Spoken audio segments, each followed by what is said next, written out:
ઓમ શ્રી ગણેશાય નમઃ. જય શ્રી કૃષ્ણ મિત્રો. આજે આપણે ખૂબ જ સરસ મજાની વાર્તા સાંભળીશું. ભાગ્ય અને નિયતિ. સરસ વાર્તા છે, ખૂબ મજા આવશે અને ઘણું સમજવા મળશે એવી વાર્તા છે. નિયતિ કર્મો દ્વારા શું બદલી શકે છે? તો સરસ મજાની વાર્તા અંત સુધી સાંભળજો તો જ ખબર પડશે. અને વિડીયો સારો લાગે તો લાઈક અને શેર કરી આ ચેનલને સબસ્ક્રાઈબ કરવાનું મિત્રો ભૂલશો નહીં. ઓમ નમઃ શિવાય. ઓમ નમો ભગવતે વાસુદેવાય. આજની આ વાર્તામાં આ કંઈક એવી વાર્તા છે જે તમારા વિચારવાની રીત બદલી નાખશે. શું સાચે જ ભાગ્યનું લખેલું મટાડી શકાતું નથી? શું દરેક નિર્ણય પહેલેથી જ નક્કી હોય છે? અને સૌથી મોટો સવાલ તો, જો બધું પહેલેથી જ નક્કી છે તો આપણા કર્મોનું શું કંઈ મહત્વ છે કે નહીં? તો આ વાત જાણવી હોય તો આ વાર્તા સાંભળો. આજની આપણી આ વાર્તા નિયતિનો નિર્ણય અટલ હોય છે. માત્ર ખાલી આ સવાલનો જવાબ જ નહીં, પણ તમને એવી શીખ મળશે જે જિંદગીભર તમારી સાથે રહેશે. જો તમે આવી વાર્તા સાંભળવા માંગો છો જેમાં રાજા વિક્રમાદિત્ય, એક યુવક અને નિયતિની રમતમાં ઉલઝેલી એક યુવતીની રોમાંચક યાત્રા છે, તો આ વિડીયોને અંત સુધી જુઓ. કારણ કે આનો અંત સુધી તમે જોશો તો આ જીવનને એક નવી દિશા આપી શકશે. તો ચાલો મિત્રો, આપણે સાંભળીએ આજની અદ્ભુત પ્રેરણાદાયક પ્રસંગ. શોભાનગરીની વાર્તા. શોભાનગરી પોતાની સુંદરતા અને સાંસ્કૃતિક ધરોહર માટે પ્રસિદ્ધ હતી. ત્યાંના નિવાસી શાંતિપ્રિય, સંસ્કારી અને ખુશહાલ જીવન જીવતા હતા. પણ એમાં વધારે ચર્ચામાં આવનારો એક વ્યક્તિ હતો સ્માર્ટ, જે તેનો અનોખો વ્યક્તિત્વ અને ચતુરાઈથી તેની ઓળખાણ આપતો હતો. સ્માર્ટનું અસલ નામ સમીર હતું, પરંતુ એની તીવ્ર બુદ્ધિમત્તા અને હરેક સમસ્યાનો હલ નીકાળવાની ક્ષમતાના કારણે બધા તેને સ્માર્ટ કહેવા લાગ્યા. સ્માર્ટ તેના નાની સાથે શોભાનગરીમાં રહેતો હતો અને તેના માતા પિતાનું બાળપણમાંથી એક ઘટનામાં મૃત્યુ થઈ ગયું હતું. એ ભણવા ગણવામાં તો બહુ હોશિયાર તો હતો જ, અને તેમાં એક વિશેષ ગુણ પણ હતો. તેના વિચાર નિયતિના નિયમો પર સારી રીતે ટકેલા હતા. એ હંમેશા કહેતો હતો કે જે નિયતિમાં લખ્યું હશે એ કોઈ મટાડી શકતું નથી. શોભાનગરીથી થોડે દૂર ઉજ્જૈન નગરી હતી. ઉજ્જૈનનું વિશાળ સામ્રાજ્ય હતું, જ્યાં રાજા વિક્રમાદિત્યનું શાસન હતું. રાજા વિક્રમાદિત્ય તેના જ્ઞાન અને ન્યાયપ્રિય અને સાહસ માટે પ્રસિદ્ધ હતા. એક દિવસ રાજા વિક્રમાદિત્યને સપનું આવ્યું કે સપનામાં એક દિવ્ય પુરુષે તેમને કહ્યું કે શોભાનગરીમાં એક સાધારણ છોકરો રહે છે જે તારા ભાગ્યને બદલી શકે છે અને તે નિયતિના ગૂઢ રહસ્યોને સમજવામાં તને મદદ કરશે. સપનાથી પ્રભાવિત થઈ રાજા વિક્રમાદિત્યએ તેના સેનાપતિ અને મંત્રીઓ સાથે શોભાનગરીમાં જવાનો નિર્ણય કર્યો. એમણે નગરીના નિવાસીઓને પૂછ્યું કે અહીં કોણ સૌથી ચતુર છે. બધાએ એક જ નામ લીધું, સ્માર્ટ. રાજાએ સ્માર્ટને તેની પાસે બોલાવ્યો. જ્યારે તે આવ્યો તો રાજાએ એને ધ્યાનથી જોયો. સાધારણ કપડાં, મધ્ય કદ કાઠી, પણ તેની આંખોમાં ગજબ ચમક હતી. રાજાએ પૂછ્યું, શું તું નિયતિ અને ભાગ્ય વિશે જાણે છે? સ્માર્ટે વિનમ્રતાથી જવાબ આપ્યો કે રાજન, ભાગ્ય એ છે જે આપણા જન્મની સાથે લખવામાં આવે છે, અને નિયતિ એ છે જે આપણને આપણી કર્મભૂમિ પર લઈ જાય છે. પરંતુ વિધિનું વિધાન એ છે કે જે નક્કી થયેલ છે, જેને ટાળી નથી શકાતું. રાજા વિક્રમાદિત્ય એની વાતોથી પ્રભાવિત થયા. તેમણે સ્માર્ટને તેની સાથે ઉજ્જૈન જવા માટે પ્રસ્તાવ મૂક્યો. સ્માર્ટ બોલ્યો, રાજન, હું ચાલીશ, પરંતુ મારી એક શરત છે. તમે મને વચન આપો કે તમે મારા કોઈ પણ નિર્ણય પર શંકા નહીં કરો. રાજાએ હા કહ્યું. એની શરત સ્વીકારી લીધી. જ્યારે એ ઉજ્જૈન પાછા આવી રહ્યા હતા તો રસ્તામાં એક ઘોર જંગલમાં એક યુવતી બેભાન પડેલી દેખાઈ. એની હાલત જોઈને એવું લાગતું હતું કે જાણે કેટલાય દિવસથી ભૂખી તરસી હશે. સ્માર્ટ બોલ્યો કે રાજન, આ યુવતી આપણી નિયતિ સાથે જોડાયેલી છે, આને સાથે લઈને ચાલો. રાજાએ તેને ઉઠાવી અને તેને રથમાં બેસાડી. જ્યારે એ હોશમાં આવી તો તેણે પોતાનો પરિચય આપ્યો. એનું નામ સંધ્યા હતું. એ એક સાધારણ ખેડૂત પરિવારથી હતી, પણ કોઈ અજ્ઞાત કારણથી એને ગામમાંથી બહાર નીકાળી દેવામાં આવી હતી. આ ભાગ્યનો ખેલ. સંધ્યાને ઉજ્જૈનના રાજમહેલમાં સ્થાન આપવામાં આવ્યું. સમય વીતવા લાગ્યો અને સંધ્યાની સરળતા, બુદ્ધિમત્તા પૂરા મહેલમાં એની પ્રશંસા થવા લાગી. રાજા વિક્રમાદિત્ય પણ એની વાતોથી પ્રભાવિત થવા લાગ્યા. પણ એક દિવસ દરબારમાં જ્યોતિષ આવ્યા. એણે કહ્યું કે રાજન, આ યુવતી તમારા મૃત્યુનું કારણ બનશે. આને તરત જ રાજ્યથી બહાર નીકાળી દો. રાજા અસમંજસમાં પડી ગયા હતા. તેણે સ્માર્ટ સાથે આ વાત વિશે ચર્ચા વિચારણા કરી અને પરામર્શ સલાહ લીધી. સ્માર્ટે હસીને કહ્યું કે હે રાજન, જે વિધિનું વિધાન છે એને ટાળી ન શકાય. જો સંધ્યા તમારા મૃત્યુનું કારણ છે જ, આ પણ નિયતિનો જ હિસ્સો છે. પણ આને રાજ્યથી બહાર નીકાળવું એ અનુચિત છે, એ ઠીક નથી. એક દિવસ મહેલમાં અચાનક વિદ્રોહ થયો. એક ગુપ્ત સાજિશ ષડયંત્ર રચીને રાજા વિક્રમાદિત્યને મારવાની યોજના બનાવી હતી. વિદ્રોહીઓએ રાજાને નિશાનો બનાવ્યો, પણ એ જ સમયે સંધ્યાએ એના પ્રાણોની પરવાહ કર્યા વિના રાજાની રક્ષા કરી. વિદ્રોહીનો સામનો કરતા કરતા એ યુવતી સંધ્યા ઘાયલ થઈ ગઈ. રાજા વિક્રમાદિત્યને એ ક્ષણે અહેસાસ થયો કે જ્યોતિષે કહ્યું એ સત્ય હતું, પણ એણે જે મૃત્યુની વાત કરી હતી એનો અર્થ સંધ્યાના બલિદાનથી જોડાયેલો હતો. નિયતિએ એને રાજાની રક્ષા માટે પસંદ કરી હતી, એનું મૃત્યુનું કારણ બનવા માટે નહીં. આ ઘટના પછી રાજાએ સ્માર્ટને બોલાવ્યો અને કહ્યું કે તારી બુદ્ધિમત્તા અને વિશ્વાસે આજે મારા પ્રાણ બચાવી લીધા. હું જાણવા માંગુ છું કે તે આવું કેવી રીતે જાણી લીધું? સ્માર્ટે જવાબ આપ્યો કે નિયતિ હંમેશા સ્પષ્ટ નથી હોતી રાજન. જે આપણને પ્રતિકૂળ લાગે છે, બરાબર લાગે છે, એ જ આપણા જીવનનું સૌથી મોટું વરદાન હોઈ શકે છે. સંધ્યાનું તમારા જીવનમાં આવવું એ પણ એક નિયતિનો જ ખેલ હતો અને એણે એનું કર્તવ્ય નિભાવ્યું. રાજાએ વિક્રમાદિત્યએ સંધ્યાની યાદમાં એક સ્મારક બનાવ્યું અને સ્માર્ટને તેમનો પ્રમુખ સલાહકાર નિયુક્ત કર્યો. આ ઘટનાએ પૂરા રાજ્યને એ શીખ આપી કે ભાગ્યનું લખેલું ક્યાંય નથી મટતું, નિયતિનો નિર્ણય અટલ હોય છે. આ ઘટનાએ ઉજ્જૈન અને શોભાનગરી બંનેને એક નવી દિશા આપી. સ્માર્ટના વિચાર અને સંધ્યાના બલિદાનની ગાથા સદીઓ સુધી સંભળાતી રહી. સંધ્યાના બલિદાનની ઘટના બાદ રાજાએ મહેલમાં એક સભા બોલાવી. તેમણે બધા જ દરબારીઓને સંબોધિત કરીને કહ્યું કે નિયતિએ આપણને ફરી એકવાર શીખવાડ્યું કે તમે ગમે તેટલા ચતુર કેમ ન હોય, ભાગ્યના આગળ આપણું કંઈ જ નથી ચાલતું.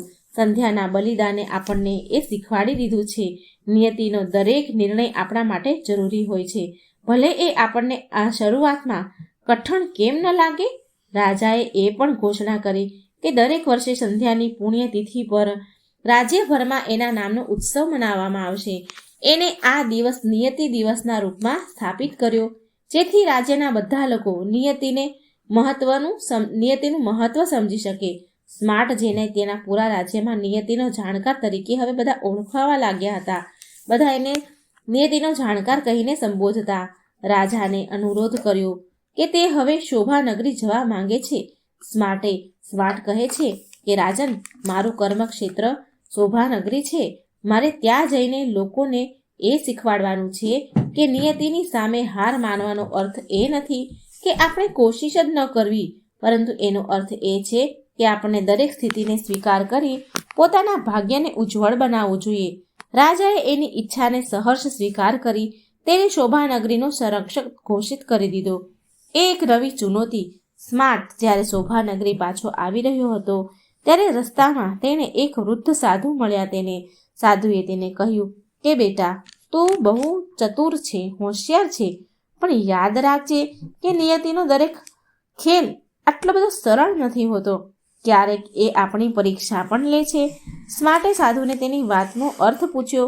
સાધુએ એક નાની એવી કથા કહી કે કેટલાય વર્ષ પહેલા એક રાજાએ તેના રાજ્યના સૌથી ઈમાનદાર મહેનતુ મંત્રીને જેલમાં પૂરી દીધો. કારણ એ હતું કે રાજાએ સપનામાં એક ભવિષ્યવાણી સાંભળી હતી કે એનો મંત્રી એનું રાજ્ય હડપી લેશે. રાજાએ એની સુરક્ષા માટે એવું કર્યું હતું કે એને જેલમાં પૂરી દીધો. પણ નિયતિએ રમત એવી રમી કે રાજાનો પોતાનો જ પુત્ર જે મંત્રીના પક્ષમાં હતો એ રાજ્યનો વિદ્રોહી બની ગયો. અંતે રાજાએ મહેસૂસ કર્યું કે એ ભવિષ્યવાણીનો અર્થ મંત્રીનું રાજ્ય હડપવાનું નહીં પણ એની સુરક્ષા કરવાનું હતું. સ્માર્ટે આ કથા સાંભળી અને તેણે ઊંડો વિચાર કર્યો. એ સમજી ગયો કે સાધુએ એને શીખવાડી રહ્યા હતા કે નિયતિની વ્યાખ્યા કરવી સહેલી નથી.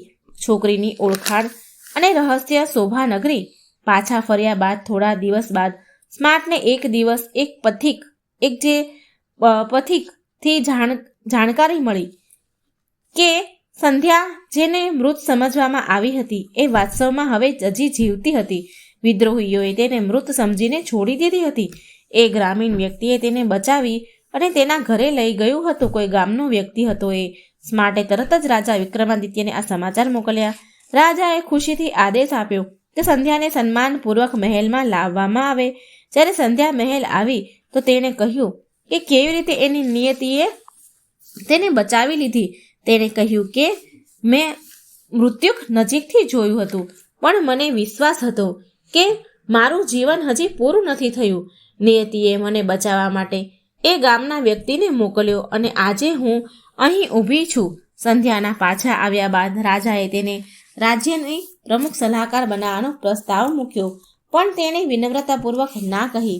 તેણે કહ્યું, રાજન, મારું ભાગ્ય મને અહીં સુધી લઈ આવ્યું છે પણ મારી નિયતિ મને મારો પરિવાર અને ગામની સેવા માટે બોલાવી રહ્યું છે.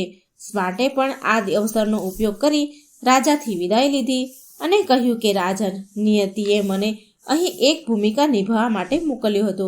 હવે મારી નિયતિ મને એક નવી શોભાનગરીમાં જવાની અનુમતિ માંગી રહી છે. સ્માર્ટે શોભાનગરી પાછા ફર્યા બાદ ત્યાંના યુવાનો અને નાગરિકોને નિયતિ અને કર્મનું મહત્વ શીખવાડવાનું એણે શરૂ કર્યું. એણે એક પુસ્તક લખ્યું. તેનું નામ હતું નિયતિનો નિર્ણય અને કર્મની શક્તિ. આ પુસ્તક ધીરે ધીરે પૂરા રાજ્યમાં પ્રસિદ્ધ થઈ ગયું. પુસ્તકમાં આ વાત તેણે બહુ સ્પષ્ટ રીતે લખી હતી કે નિયતિનો નિર્ણય અટલ હોય છે પણ આ આપણને કર્મ કરવાથી નથી રોકતી. ભાગ્યનું લખેલું મટાડી નથી શકાતું પણ તેને સુંદર અને ઉજ્જવળ જરૂર બનાવી શકાય છે. રાજા વિક્રમાદિત્યએ સંધ્યાને તેની બહેનની જેમ અપનાવી. તેને રાજ્યમાં નવા નિયમો બહાર પાડ્યા જ્યાં બધા જ નાગરિકને શિક્ષા અને સ્વાવલંબનનો આત્મનિર્ભરનો અધિકાર આપવામાં આવ્યો. રાજાએ તેને દરબારમાં ઘોષણા કરી કે નિયતિ અને કર્મને સમજવા માટે દરેક વર્ષે પૂરા રાજ્યમાં ચર્ચા વિચારણા અને પ્રતિયોગિતાનું આયોજન કરવામાં આવશે. આ કહાની આ તથ્ય રેખાંકિત કરે છે કે નિયતિનો નિર્ણય અને ભાગ્યનું લખેલું અટલ હોય છે પણ આપણે એ ન ભૂલવું જોઈએ કે આપણા કર્મ જ આપણને એ નિયતિ સુધી પહોંચાડવાનો માર્ગ બતાવે છે. નિયતિનો નિર્ણય આપણા માટે પહેલેથી જ નક્કી હોઈ શકે છે પણ આપણા કર્મ એને અર્થ આપે છે. જે વિધિનું વિધાન છે તેને ટાળી નથી શકાતું પણ તેનો સ્વીકાર કરી કર્મ કરવાથી આપણે આપણા જીવનને સાર્થક બનાવીએ છીએ. સ્માર્ટના શોભાનગરીમાં પાછા આવ્યાને થોડા સમય પછી એક ઘટના ઘટી. શોભાનગરીના એક પ્રસિદ્ધ વ્યાપારી ધનીરામ અચાનક બીમાર પડ્યા. આ બીમારી સામાન્ય ન હતી. ધનીરામના પરિવાર અને પરિજનોનું માનવું હતું કે આ કોઈ પ્રાચીન શ્રાપનું પરિણામ છે. એમણે સ્માર્ટને આગ્રહ કર્યો કે એની બુદ્ધિમત્તાથી અને જ્ઞાનથી આ સમસ્યાનું સમાધાન કરે. સ્માર્ટે વ્યાપારીની બીમારીની તપાસ કરી, અધ્યયન કર્યું, ખૂબ રિસર્ચ કર્યું અને ખબર પડી કે આ કોઈ સાધારણ બીમારી નથી. આ બીમારી એક પ્રકારનો માનસિક તણાવ હતો જે ધનીરામે તેની જૂની ભૂલો અને જૂના કર્મોના લીધે તેને થઈ રહી હતી. ધનીરામે પહેલાં એના વ્યાપારમાં કેટલાય ગરીબ લોકોનું શોષણ કર્યું હતું અને હવે એની આત્મા એ પાપના બોજને સહન કરી શકતી ન હતી. સ્માર્ટે ધનીરામને કહ્યું કે વ્યાપારીજી, આ નિયતિનો એક ખેલ છે. તમારા પાછલા કર્મ આજે તમારી સામે આવીને ઊભા રહ્યા છે. હવે માત્ર આનો એક જ ઉપાય છે કે તમે તમારી ભૂલોનો સ્વીકાર કરો અને એ ગરીબ ખેડૂતોને ન્યાય આપો અને તેની સહાયતા કરો. ધનીરામનું પ્રાયશ્ચિત અને નિયતિના શક્તિ. ધનીરામે સ્માર્ટની સલાહ માની. તેણે તેની સંપત્તિનો એક મોટો ભાગ, તેના ધનનો મોટો ભાગ ગરીબોમાં દાન કરી દીધો અને એ ખેડૂતોના કર્જ માફ કરી દીધા જેનું તેણે પોતે શોષણ કર્યું હતું. ધીરે ધીરે વેપારીની બીમારી સારી થવા લાગી. એ ધનીરામની બીમારી દૂર થવા લાગી. આ ઘટનાએ પૂરી શોભાનગરીને નવી શીખ આપી. લોકો સમજી ગયા કે નિયતિ આપણને આપણા કર્મોનું ફળ આપે છે અને સાથે આપણને પ્રાયશ્ચિત અને ભૂલ સુધારવાનો અવસર પણ આપે છે. સ્માર્ટ આ ઘટનાનો એક પ્રવચનમાં એણે ઉપયોગ કર્યો અને કહ્યું કે ભાગ્ય અને નિયતિનો ખેલ હંમેશા આપણને આપણા મૂલ્ય ચૂકવવા પર મજબૂર કરે છે, પણ જો આપણે સાચા મનથી પ્રાયશ્ચિત કરીએ અને સારા કર્મ કરીએ તો નિયતિ આપણને એક નવી જ દિશા આપે છે. અમુક વર્ષ બાદ રાજા વિક્રમાદિત્ય શોભાનગરીમાં આવ્યા. તેમણે જોયું કે સ્માર્ટની કોશિશથી ત્યાંના લોકો માત્ર શિક્ષિત જ નહીં પણ આત્મનિર્ભર પણ બની ગયા છે. રાજાએ સ્માર્ટને પૂછ્યું, તે આ બધું કેવી રીતે કર્યું? તો સ્માર્ટ હસીને કહે છે કે રાજન, મેં તો માત્ર લોકોને એ શીખવાડ્યું છે કે નિયતિનો નિર્ણય અટલ હોય છે, પણ કર્મથી આપણે આપણા જીવનને સાર્થક બનાવી શકીએ છીએ. રાજા વિક્રમાદિત્યએ સ્માર્ટને તેના રાજ્યનો પ્રધાન સલાહકાર બનવાનો પ્રસ્તાવ તેણે મૂક્યો, પણ સ્માર્ટે નમ્રતાથી આ પ્રસ્તાવનો ના કહી દીધી, અસ્વીકાર કર્યો. તેણે કહ્યું, રાજન, મારી નિયતિ શોભાનગરી છે. હું અહીંના લોકો સાથે મારી યાત્રા પૂરી કરવા માંગુ છું. સંધ્યાની નવી ભૂમિકા, જે હવે શોભાનગરીમાં એક શિક્ષક બની ચૂકી હતી અને મહિલાઓને શિક્ષિત કરવા અને આત્મનિર્ભર માટે પ્રેરિત કરતી. સંધ્યાએ એ સાબિત કર્યું કે એક સાધારણ છોકરી પણ એના કર્મથી સમાજમાં મોટો બદલાવ લાવી શકે છે. સંધ્યા હંમેશા કહેતી હતી કે નિયતિએ મને અનેક મુશ્કેલીઓમાં અનેક કઠણાઈઓમાં નાખી, પણ મેં એને મારું ભાગ્ય સમજીને સ્વીકાર કર્યો. મારું જીવન આ વાતનું ઉદાહરણ છે કે વિધિનું વિધાન ભલે જે હોય પણ આપણા કર્મોથી આપણે બદલાવ લાવી શકીએ છીએ. એક દિવસ શોભાનગરીમાં ભયંકર પૂર આવ્યું. લોકોના ખેતીના પાક, ઘર અને વ્યાપાર બધું જ બરબાદ થઈ ગયું. આ સ્થિતિ એટલી ભયાનક હતી કે લોકો નિરાશામાં ડૂબી ગયા. લોકો સ્માર્ટથી મદદ માટે મદદ માંગવા લાગ્યા. સ્માર્ટ કહે છે કે આ પણ નિયતિનું એક વધારે પરીક્ષણ છે. આપણે આનો સ્વીકાર કરવો પડશે અને સાથે મળીને આનું સમાધાન કાઢવું પડશે. સ્માર્ટે રાજા વિક્રમાદિત્ય પાસે મદદ માંગી. રાજાએ તરત જ એની સેના અને એના ખજાનાને શોભાનગરીની સહાયતા માટે મોકલાવ્યો. સ્માર્ટે લોકોને ભેગા કર્યા અને બધાએ મળીને તેના ગામને ફરીથી ઊભું કર્યું. સાર્વજનિક સભા અને નિયતિના અંતિમ પાઠ પછી શોભાનગરીમાં મોટી સભા બોલાવવામાં આવી. આ સભામાં રાજા વિક્રમાદિત્ય, સંધ્યા અને સ્માર્ટ મળીને લોકોને એ સંદેશ આપ્યો કે નિયતિનો નિર્ણય હંમેશા આપણા પક્ષમાં હોય એવું જરૂરી નથી, પણ જો આપણે એકજૂટ થઈને મુશ્કેલીનો, કઠણાઈઓનો સામનો કરીએ તો આપણે આપણા જીવનને નવું બનાવી શકીએ છીએ, નવી દિશા આપી શકીએ છીએ. રાજાએ ઘોષણા કરી કે સ્માર્ટને પૂરા રાજ્યનો અધિકારી માર્ગદર્શન બનાવવામાં આવશે, પણ સ્માર્ટે એકવાર ફરી ના કહી. એણે કહ્યું કે મારી નિયતિ મને શીખવાડે છે કે હું ત્યાં રહું જ્યાં મારી સૌથી વધારે જરૂર હોય. શોભાનગરી મારું ઘર છે અને આ જ મારું કર્મક્ષેત્ર છે. વાર્તાનો અંતિમ સંદેશ સ્માર્ટ, રાજા વિક્રમાદિત્ય અને સંધ્યાની આ વાર્તા આપણને એ શીખવે છે કે નિયતિ અને ભાગ્ય આપણને જેટલી કઠણ પરિસ્થિતિમાં નાખે છે, આપણા કર્મ અને આપણું સાહસ આપણને એમાંથી બહાર નીકાળે છે. નિયતિનો નિર્ણય અટલ છે. ભાગ્યનું લખેલું ક્યારેય મળતું નથી, પણ આપણા કર્મ એ સાધન છે આ નિયતિને સમજવાનું અને સ્વીકાર કરવામાં આપણને શક્તિ આપે છે. તો મિત્રો, તમને આ વાર્તા કેવી લાગી? જો આમાંથી તમને કંઈ શીખવા મળ્યું હોય, વાર્તા સારી લાગી હોય તો કમેન્ટ બોક્સમાં જરૂર જણાવજો અને આ ચેનલને સબસ્ક્રાઈબ કરવાનું ભૂલશો નહીં અને વિડીયોને લાઇક પણ શેર જરૂર કરી દેજો. જય શ્રી કૃષ્ણ. રાધે રાધે. Thank you.